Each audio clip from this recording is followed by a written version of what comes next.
एक 12 साल का बच्चा, हाथ में लाखों रुपए। दुनिया ने उसे चोर कहा, सिस्टम ने अपराधी। लेकिन सच ये था, हर नोट में उसकी भूख, उसकी मेहनत और उसकी माँ की आखिरी सांस बसी थी।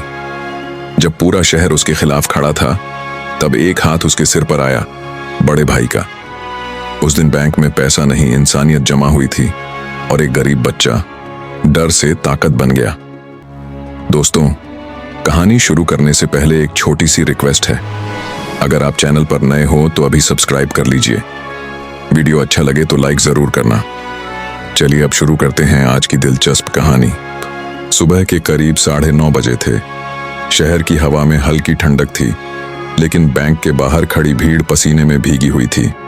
कोई पेंशन के लिए खड़ा था, कोई लोन की किस्त भरने आया था, कोई बस यूं ही परेशान चेहरा लिए लाइन में लगा था। उसी लाइन के आखिर में एक दुबला पतला सा लड़का खड़ा था। उम्र ज्यादा से ज्यादा 12 साल। कपड़े साफ थे मगर पुराने।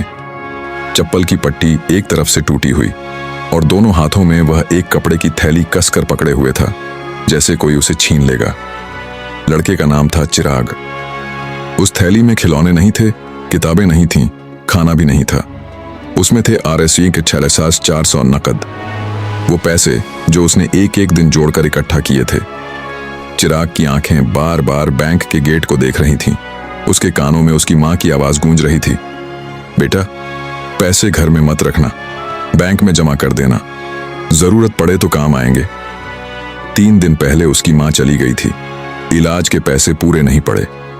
डॉक्टर ने सिर हिला दिया था और उस रात के बाद घर में कोई बड़ा नहीं बचा था, बस चिराग और उसकी 6 साल की छोटी बहन गुड़िया। आज पहली बार चिराग अकेले बैंक आया था। दिल तेज तेज धड़क रहा था, फिर भी उसने हिम्मत की और गेट के अंदर कदम रखा। ठंडी हवा उसके चेहरे से टकराई। चमकता फर्श, कांच के केबिन, अच्छी खुशबू, सब कुछ उसके लिए नया था। जैसे ही वह काउंटर के पास पहुंचा, वहां बैठे क्लर्क की नजर उस पर पड़ी। पहले चप्पल पर, फिर कपड़ों पर, फिर थैली पर। ए लड़के, क्लर्क की आवाज में हैरानी कम, शक ज्यादा था।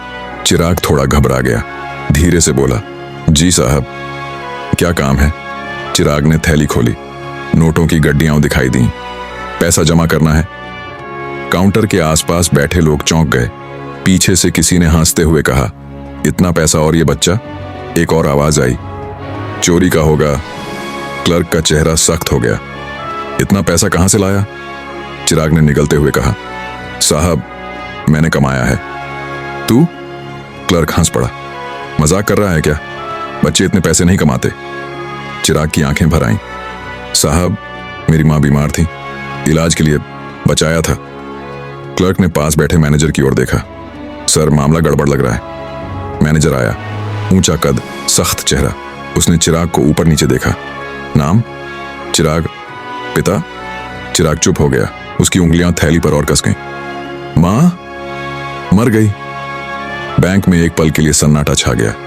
फिर मैनेजर बोला, पुलिस को फोन करो। चिराग का दिल बैठ गया। नहीं साहब, मैंने कुछ गलत नहीं किया। लेकिन उसकी बात कोई नहीं सुन रहा था। थोड़ी देर में पुलिस आ गई। लोग मोबाइल निकालने लगे। कोई वीडियो बना रहा था, कोई फुसफुसा रहा था। आजकल बच्चे भी नहीं छोड़ रहे। देखो कितना पैसा। पुलिस वाले ने चिराग से पूछा, सच सच बता, पैसा कहां से आया? चिराग रो पड़ा, मेरी मां के लिए था, अब वो नहीं रही। एक पुलिस वाला थैली उठाने लगा। दूसरे ने चिराग का हाथ पकड़ लिया। चल थाने। उसी वक्त बैंक का दरवाजा खुला। बाहर एक सरकारी गाड़ी आकर रुकी। उससे एक आदमी उतरा।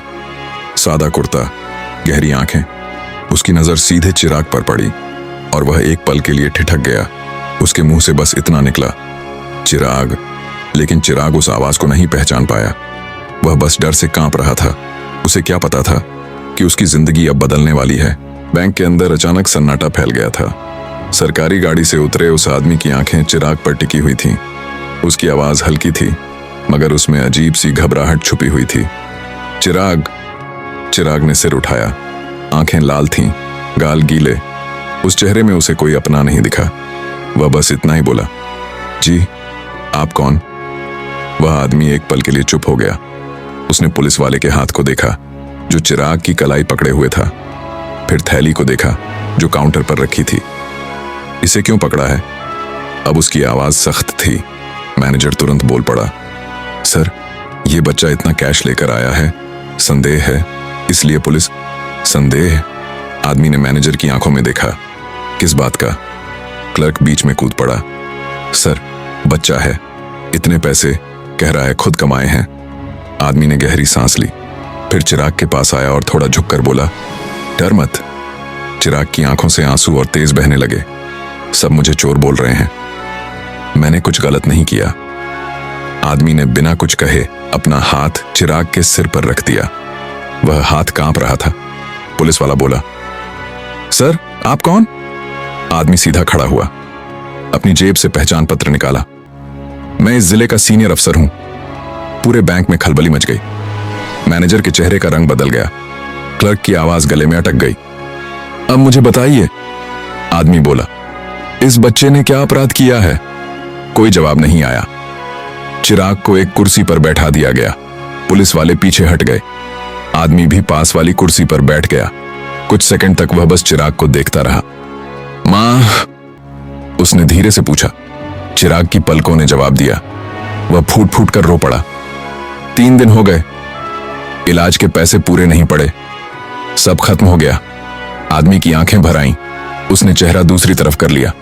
ये पैसे कैसे जमा किए? अब उसने खुद को संभालते हुए पूछा। चिराग ने धीरे धीरे सब बताया। कूड़ा बीनना, ढाबे में बर्तन धोना, सब्जी मंडी में काम करना और हर दिन टिन के डिब्बे में पैसे डालना। पूरा बैंक चुपचाप सुन रहा था। और पिता? आदमी ने पूछा। चिराग ने सिर झुका लिया। बहुत पहले चले गए। उस आदमी ने आंखें बंद कर लीं, जैसे कोई पुराना जख्म खुल गया हो। मैनेजर ने हिम्मत करके कहा, सर, नियमों के अनुसार इतना कैश। आदमी ने उसकी बात बीच में काट दी। नियम इंसानों के लिए होते हैं, इंसानियत को चलने के लिए नहीं। फिर उसने बैंक स्टाफ की तरफ देखा। अगर आज ये बच्चा अमीर होता तो क्या आप ऐसे ही पेश आते? किसी के पास जवाब नहीं था। चिराग को पहली बार लगा कि कोई उसकी बात सुन रहा है। उसने कांपती आवाज में पूछा, क्या मुझे जेल जाना पड़ेगा? आदमी ने तुरंत कहा, नहीं। फिर उसने पहली बार चिराग का पूरा नाम पूछा। पूरा नाम क्या है? चिराग कुमार। आदमी के होंठ थरथराए। उसने बहुत धीरे से कहा, तू मुझे पहचानता नहीं, ये ठीक है, लेकिन मैं तुझे पहचानता हूं। चिराग ने हैरानी से उसकी तरफ देखा। मैं? आदमी एक पल रुका। तेरा भाई हूं। चिराग की आंखें खुली की खुली रह गईं। भाई? उसके दिमाग में कोई चेहरा नहीं आया, कोई याद नहीं आई। आदमी बोला, जब तू बहुत छोटा था मैं घर छोड़कर चला गया था। आज लौटकर मुझे ये दिन देखना पड़ेगा। उसकी आवाज टूट गई। बैंक के अंदर हर आदमी खामोश था। एक गरीब बच्चा अब सिर्फ गरीब नहीं रह गया था, लेकिन चिराग को अभी भी नहीं पता था कि आगे उसकी जिंदगी कितनी ज्यादा हिलने वाली है। कुछ लोग वीडियो बना रहे थे, कुछ फुसफुसा रहे थे और कुछ के चेहरों पर अब भी शक था। लेकिन अब माहौल बदल चुका था। वही बैंक, वही पैसा और वही 12 साल का लड़का। लेकिन अब उसकी पीठ के पीछे एक नाम खड़ा था जिसका वजन बहुत भारी था। चिराग। उसने अपने हाथ देखे, वही हाथ जिनसे वह रोज कचरा बीनता था, कभी होटल में बर्तन धोता था, और आज जिन हाथों में लाखों रुपए थे। उसने धीमे से कहा, भैया, मैंने कुछ गलत नहीं किया था ना? वह आदमी जो अब तक अफसर था, IAS था, आज सिर्फ बड़ा भाई था। उसने चिराग के सिर पर हाथ रखा। गलत? तू तो सबसे सही है। पुलिस वाला पास आया। अब उसकी आवाज में सख्ती नहीं थी। बेटा, ये पैसे कहां से आए? चिराग ने बिना डरे कहा, काम से। सुबह 4 बजे उठता हूं, दूध बांटता हूं, दिन में गैरेज, रात को ढाबे पर बर्तन, पैसे बचाता हूं गड़िया की फीस के लिए। पूरा बैंक सन्न था। IAS अफसर ने पुलिस वाले की तरफ देखा। अब भी कुछ पूछना है? पुलिस वाला चुप हो गया। बैंक मैनेजर की हालत खराब थी। वह बार बार रुमाल से पसीना पोंछ रहा था। सर, अगर हमें पता होता तो। IAS अफसर ने बात काट दी। अगर पता होता तो क्या? तब इज्जत करते? गरीबी तब तक अपराध रहती है जब तक ताकत पीछे न खड़ी हो। चिराग ने अचानक पूछा, आप अब आए क्यों? ये सवाल सीधा दिल पर लगा। आईएएस अफसर ने कुछ सेकंड आंखें बंद रखीं, क्योंकि आज पहली बार मुझे अपनी कायरता दिखी। उसने जेब से एक पुराना मुड़ा हुआ कागज निकाला। ये तेरी माँ की आखिरी चिट्ठी है। चिराग के हाथ कांप गए। माँ? कागज खुला। लिखा था, अगर कभी मेरा छोटा बेटा तुमसे मिले तो उससे कहना, उसकी गरीबी उसकी शर्म नहीं, उसकी ताकत है। चिराग फूट फूट कर रो पड़ा। बैंक के बाहर भीड़ चुप हो चुकी थी। अब कोई वीडियो नहीं बना रहा था, अब सब देख रहे थे। आईएएस अफसर ने ऊंची आवाज में कहा, यह बच्चा आज यहीं पैसे जमा करेगा, और अगर किसी ने एक शब्द भी बोला तो वो मुझसे बात करेगा। काउंटर खुला। वही कैशियर जो पहले नजरें फेर रहा था अब खड़ा हो गया। आइए बेटा। चिराग आगे बढ़ा। उसने पैसे रखे। एक एक नोट जैसे उसकी मेहनत की कहानी कह रहा था। रसीद मिली। पहली बार उसके चेहरे पर सुकून था, लेकिन कहानी यहीं खत्म नहीं थी। बाहर निकलते ही एक आदमी चिल्लाया, सब ड्रामा है, इतना पैसा बच्चा कैसे कमा सकता है? आईएएस अफसर रुका, धीरे से बोला, क्योंकि आपने कभी मेहनत को नीचे से देखा ही नहीं। चिराग ने आसमान की तरफ देखा। आज उसकी मां नहीं थी, लेकिन उसका नाम जिंदा हो गया था, और कहीं दूर एक नई मुसीबत उसका इंतजार कर रही थी, क्योंकि अब शहर जान चुका था। ये सिर्फ एक गरीब लड़का नहीं है, ये एक आईएएस अफसर का भाई है। बैंक से निकलते ही हवा बदल चुकी थी। भीड़ अब सवाल नहीं पूछ रही थी, भीड़ अब हिसाब मांग रही थी। किसी ने फोटो डाली, किसी ने वीडियो, किसी ने कैप्शन लिखा, गरीब बच्चा, लाखों रुपए, पीछे आईएएस भाई, पूरा ड्रामा। चिराग ने फोन देखा।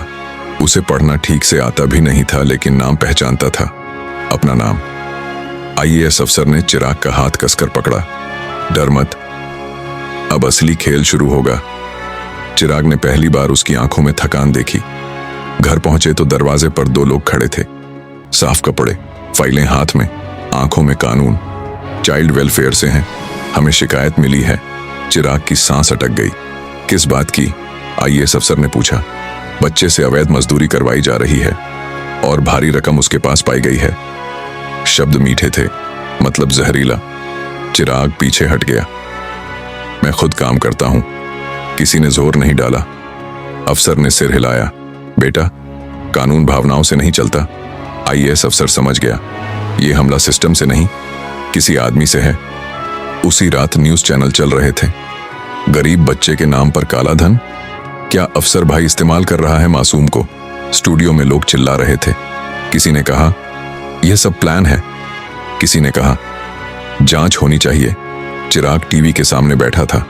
भैया, क्या मैं गलत हूं? आईएएस अफसर ने टीवी बंद कर दिया। गलत तू नहीं है, गलत ये शोर है। अगले दिन नोटिस आया, बच्चे की कस्टडी पर सवाल उठाए गए हैं। अगर साबित न हुआ तो चिराग सरकारी शेल्टर में जाएगा। चिराग चुप हो गया। उसे शेल्टर का मतलब पता था।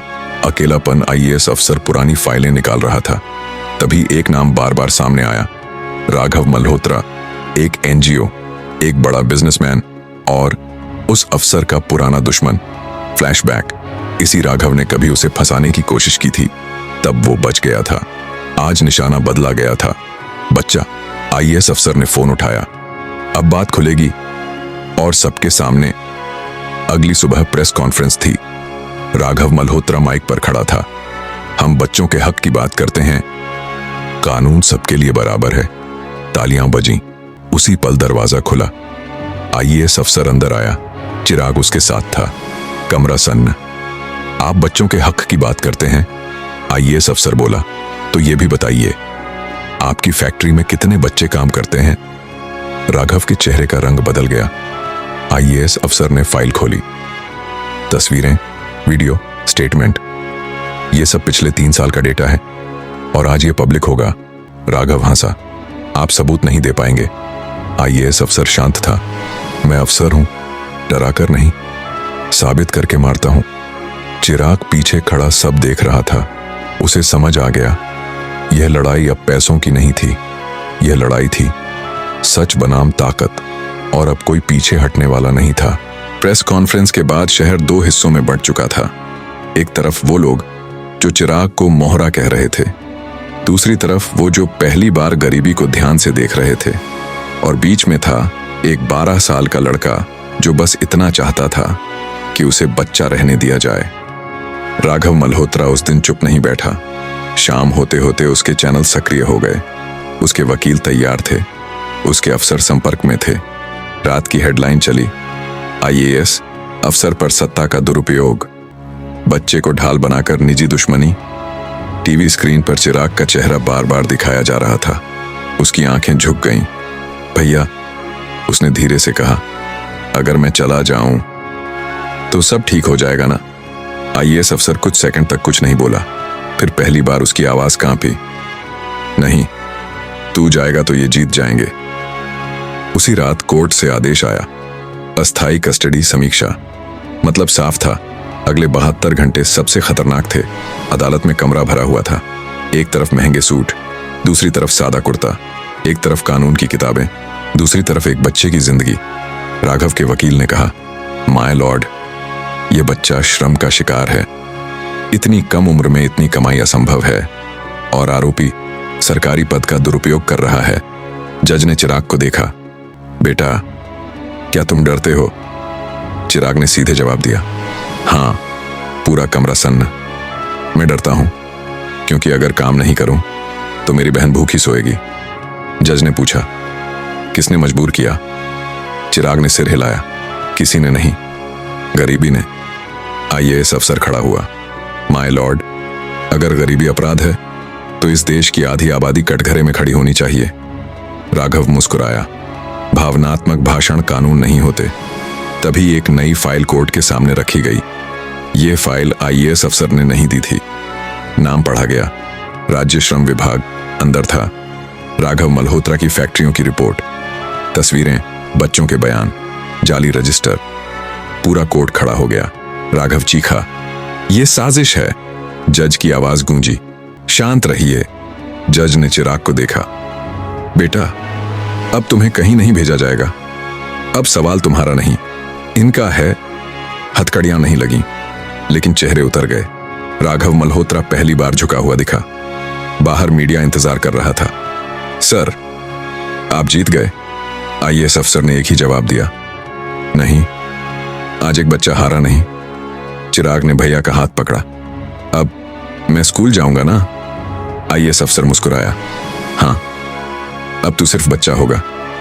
लेकिन कहानी अब भी पूरी नहीं हुई थी, क्योंकि राघव मल्होत्रा गिरा जरूर था, टूटा नहीं था। पीठ पर बैग, हाथ में किताबें। लोग रास्ते में देखते थे, कुछ पहचानते थे, कुछ सिर झुका लेते थे, और कुछ अब भी जलते थे। एक शाम आईएएस अफसर देर से घर लौटा। चेहरा थका हुआ था, आंखें सतर्क। चिराग ने पूछा, भैया, सब ठीक है ना? आईएएस अफसर ने मुस्कुराने की कोशिश की, हाँ, बस काम ज्यादा है। लेकिन सच ये था, खतरा अभी गया नहीं था। उसी रात घर के बाहर एक गाड़ी आकर रुकी। लाइट चली, फिर बुझ गई। चिराग खिड़की से देखने लगा। आईएएस अफसर ने उसे पीछे खींच लिया। अब खिड़की से नहीं देखते, अब समझदारी से चलते हैं। अगली सुबह एक खबर आई, राघव मल्होत्रा जेल से जमानत पर बाहर था। नाम बदल चुका था, लेकिन नीयत नहीं। आईएएस अफसर जानता था, अब सीधी लड़ाई नहीं होगी, अब वार पीठ पीछे होगा। कुछ ही दिनों में अचानक जांच शुरू हो गई। आईएएस अफसर की पोस्टिंग पर सवाल, पुरानी फाइलें निकाली गईं, हर फैसले पर शक। मीडिया फिर सक्रिय हो गया। क्या अफसर भी दूध का धुला है? क्या भाई को बचाने में नियम तोड़े गए? चिराग टीवी देख रहा था। उसने रिमोट रख दिया, धीरे से बोला, भैया, अगर मैं ना होता तो आपको ये सब नहीं झेलना पड़ता। आईएएस अफसर चुप हो गया। फिर पहली बार उसने चिराग को जोर से गले लगाया, अगर तू ना होता तो शायद मैं भी आज ये इंसान ना होता। उसी रात आईएएस अफसर ने एक बड़ा फैसला लिया। उसने खुद इंक्वायरी की मांग कर दी। सब चौंक गए। आप खुद को कटघरे में क्यों खड़ा कर रहे हैं? किसी ने पूछा। उसने सिर्फ इतना कहा, क्योंकि सच डरता नहीं। जांच चली, दिन, हफ्ते, महीने, हर कागज पलटा गया, हर कॉल चेक हुआ, और अंत में एक बात साफ हो गई, आईएएस अफसर साफ था, पूरी तरह। उल्टा राघव मल्होत्रा के नाम नई फाइल खुल गई। इस बार कोई बचाने वाला नहीं था। एक सुबह अखबार में छोटी सी खबर थी, राघव मल्होत्रा आर्थिक अपराधों में गिरफ्तार। कोई ब्रेकिंग न्यूज नहीं, कोई बहस नहीं, बस एक लाइन। चिराग स्कूल से लौटा, उसके हाथ में रिजल्ट था। पहली बार वह पास नहीं, टॉपर बना था। आईएएस अफसर ने रिजल्ट देखा, आंखें नम हो गईं। भैया, चिराग बोला, मैं बड़ा होकर अफसर नहीं बनना चाहता। आईएएस अफसर चौंका। फिर क्या? चिराग मुस्कुराया, मैं ऐसा आदमी बनना चाहता हूं जो किसी बच्चे को बैंक से भगाए नहीं। आईएएस अफसर ने कुछ नहीं कहा, बस सिर झुका लिया। शाम को दोनों उसी बैंक के सामने से गुजरे। वही गेट, वही दरवाजा। चिराग रुका, फिर बोला, भैया आज गुस्सा नहीं आता? आईएएस अफसर ने कहा, क्योंकि अब तू कमजोर नहीं है। घर लौटते वक्त चिराग ने आसमान की तरफ देखा। आज तारे साफ थे। उसने मन ही मन कहा, मां, अब डर नहीं लगता। और उस रात आईएएस अफसर बहुत सुकून से सोया, क्योंकि आज वह सिर्फ अफसर नहीं था, आज वह अपना फर्ज निभा चुका था, एक भाई का।